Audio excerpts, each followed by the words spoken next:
La ilaha Muhammad Rasoul assalamu alaikum chers amis. Après quelques jours, l'Aïd el-Adha, c'est-à-dire l'Aïd de Bakra, approche. Cette fête est pour vous tous, frères et sœurs. Eid Mubarak. Si vous le souhaitez, vous pouvez également laisser un commentaire avec vos félicitations. Dans la vidéo d'aujourd'hui, nous parlerons de 5 personnes au sujet desquelles le bien-aimé prophète d'Allah Hazrat Mohammed Mustafa sallallahu ta'ala alayhi wa sallam a dit que le sacrifice n'est pas obligatoire pour eux. Ces 5 personnes sont pardonnées pour le sacrifice, et si elles ne le font pas, elles ne commettront aucun crime. Nous allons vous parler des personnes pour lesquelles le sacrifice est obligatoire. Si vous ne sacrifiez pas à l'occasion de l'Aïd, vous faites fausse route. Si vous ne regardez pas cette vidéo, vous êtes un criminel.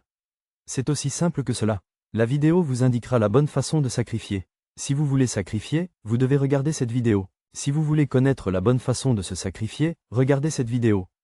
Elle vous sera très utile. Chers amis, donnez un like à cette vidéo pour l'Aïd Bakra.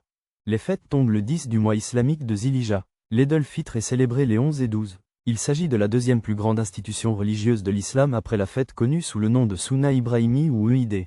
Hazrat est également connu sous le nom de Qurba Mohammed Mustafa sallallahu ta'ala alayhi wa sallam a ordonné un sacrifice le jour de l'Aïd Bakra. Chaque musulman et musulmane pour qui la Sadaqa el-Fitr est obligatoire doit s'en acquitter le jour de Bakrid.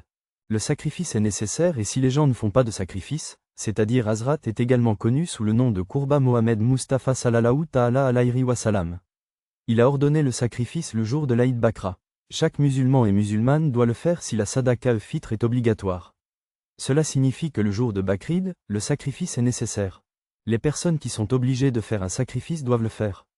Ceux qui ne font pas de sacrifice commettent un crime grave. Allah dit que la personne qui offre un sacrifice a la capacité de le faire. S'il ne fait pas de sacrifice, il ne doit même pas s'approcher de notre Idgah. Le bien-aimé prophète d'Allah, que la paix et les bénédictions soient sur lui, a exprimé son mécontentement à l'idée que certaines personnes ne fassent pas de sacrifice. Cependant, il a également dit que 5 autres personnes sont exemptées de cette obligation. Quelle que soit la richesse de ces 5 personnes, elles ne doivent pas être présentes à l'occasion de l'Aïd Bakra. Le sacrifice est pardonné si ces 5 personnes ne font pas de sacrifice à cette occasion. Il n'y aura pas de crime à leur encontre. Le premier point est clair, la personne est en voyage. Comme l'a dit le bien-aimé prophète Muhammad, que la paix soit sur lui, la première personne est celle qui est en voyage. Cela signifie que la personne qui se trouve chez elle s'est éloignée de 9252 km de son pays d'origine. Le sacrifice n'est pas obligatoire pour une telle personne. Ceux qui peuvent voyager et qui en ont les moyens sont pardonnés, même s'ils sont riches. Cependant, il y a une mise en garde. Si une personne a parcouru 952 km depuis son domicile et prévoit d'y rester moins de 15 jours, le sacrifice n'est pas obligatoire. Mes chers amis, le prophète bien-aimé d'Allah, Hazrat Mohammed Mustafa sallallahu ta'ala alayhi wa sallam, a dit que le jour de l'Aïd Bakra, chaque musulman et musulmane doit faire un sacrifice. Cependant, les non-musulmans ne sont pas obligés de le faire. Si une personne voyage à plus de 952 km de son domicile et y reste moins de 15 jours, le sacrifice n'est pas obligatoire pour elle. Mais s'il y reste plus de 15 jours, le sacrifice deviendra obligatoire pour lui. Il doit donc s'y rendre avec son sacrifice, votre nom ou votre maison. Dis aux gens qu'il doit rester à la maison en ton nom. Faites-moi sacrifier mon numéro 2 sur l'infidèle. Mes chers amis, le prophète bien-aimé d'Allah, Hazrat Mohammed Mustafa sallallahu ta'ala alayhi wa sallam, a dit que le jour de l'Aïd Bakra, chaque musulman et chaque musulmane doit faire un sacrifice. Mais ce sacrifice est obligatoire, ce qui signifie qu'il n'est pas obligatoire pour un kafir. Une personne qui n'est pas musulmane et qui récite le kalma je n'ai pas étudié et ne me suis pas converti à l'islam est pardonné pour le sacrifice. Le fait que seuls les hommes musulmans puissent sacrifier est obligatoire pour une femme et un kafir, non-croyant. Le troisième point n'est pas juste pour l'enfant ou le majnu. Chers amis, le bien-aimé prophète d'Allah, sallallahu ta'ala alayhi wa sallam, a dit que le sacrifice de l'Aïd Bakra est un fardeau pour les enfants et n'est pas approprié pour le majnu, c'est-à-dire les personnes folles. Il n'y aura pas de crime pour l'esclave numéro 4. Mes amis, le prophète d'Allah, paix et bénédiction soient sur lui, a dit qu'il est obligatoire pour un esclave de se sacrifier le jour de l'Aïd de Bakra. Non, cela signifie que ceux qui sont esclaves de quelqu'un. Si vous êtes esclave de quelqu'un, alors ces personnes, même si elles sont pardonnées pour le sacrifice, si elles ne sacrifient pas, elles n'obtiendront rien. Ce n'est pas un péché pour ces personnes de manger des animaux le jour de l'Aïd. Si nous l'apportons et le sacrifions, Allah récompensera les gens avec de grandes récompenses. Hazrat Mohammed Mustafa sallallahu ta'ala alayhi wa sallam a dit que ces personnes sont exemptées de sacrifice le jour de Bakrid. Cela signifie que le sacrifice est obligatoire pour ces personnes. Non, celui qui n'est pas Saïb Nisab, c'est-à-dire celui qui possède 1,5 tola d'or ou 55 tolas d'argent à proximité. S'ils n'ont pas autant d'or ou d'argent, le sacrifice n'est pas obligatoire. Cela s'applique aux personnes qui ont une maison où vivre, de l'eau potable, des vêtements d'usage quotidien et d'autres choses utilisées.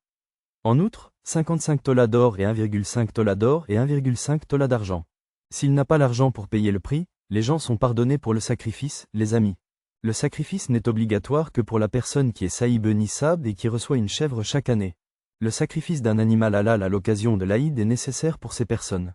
S'ils ne le faisaient pas, ils seraient considérés comme de graves criminels. Comme l'indique clairement le hadith, Rasul Allah sallallahu ta'ala alayhi wa salam a dit à Allah tabark wa ta'ala le jour de Bakrid, il est très cher et sacré pour les croyants de sacrifier leur vie. Bakra est la vertu la plus importante de l'Aïd. La plus grande vertu est que la personne qui sacrifie avec consentement et bonnes intentions recevra une récompense dans ce monde et dans l'au-delà, et tous ses péchés seront pardonnés. Je vais vous dire qu'en sacrifiant, s'agira, seuls les péchés sont pardonnés.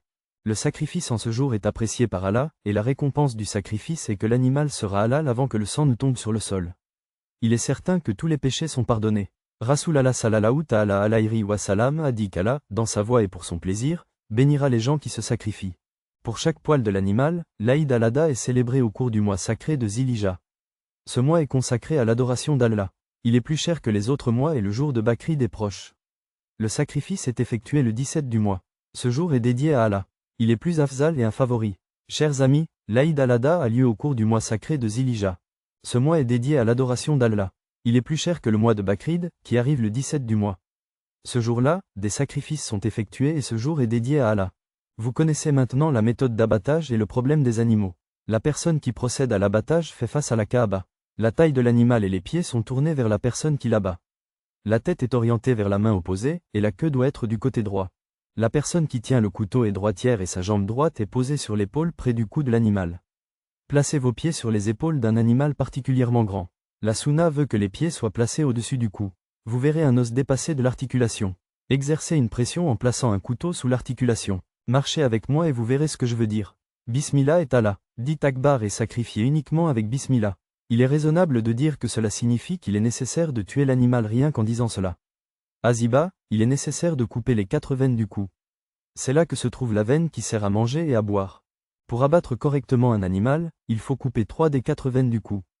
La veine de l'alimentation et de la boisson, la veine de la respiration et les 2 autres veines situées de part et d'autre du cou.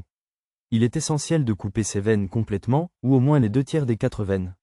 Si l'on coupe moins, l'animal n'est pas abattu. Toute personne qui manipule le couteau doit réciter la Bismillah, faute de quoi l'animal ne sera pas considéré comme halal. Il est essentiel de couper les veines respiratoires et les 3 veines situées de part et d'autre du cou. Les 2 tiers au moins des 4 nerfs doivent être coupés. Si l'égorgement est inférieur, l'animal n'est pas considéré comme abattu. Toutes les personnes qui ont touché le couteau doivent réciter Bismillah. Sinon, vous serez un animal. Ce ne sera pas halal. Aucune personne ne l'a fait intentionnellement. J'ai laissé Bismillah en pensant que d'autres l'avaient peut-être dit. Si vous l'aviez pris, l'animal n'aurait pas été abattu. Tout musulman est un bon pécheur qui sacrifie un homme, une femme, un enfant sensible, sans aucune raison, pur et impur, un animal abattu par les mains d'eux.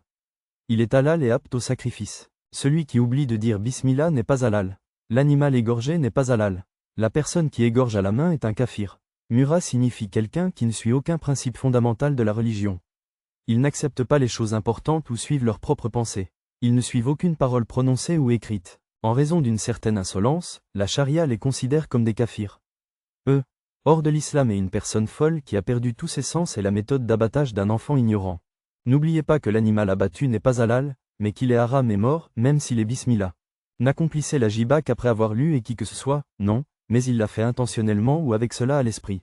J'ai laissé bismillah que quelqu'un d'autre aurait pu dire d'égorger l'animal du début jusqu'à la fin de sa vie, c'est-à-dire au moins 3 des 4 nerfs décrits. L'animal doit être complètement amputé, ou souvent partiellement amputé, de 4 nerfs. S'il en vient aux mains, l'animal ne sera pas considéré comme halal. Sacrifier les femmes, les enfants et les personnes âgées, ou les tuer la nuit pour se confesser lorsqu'il y a suspicion d'erreur, est macre.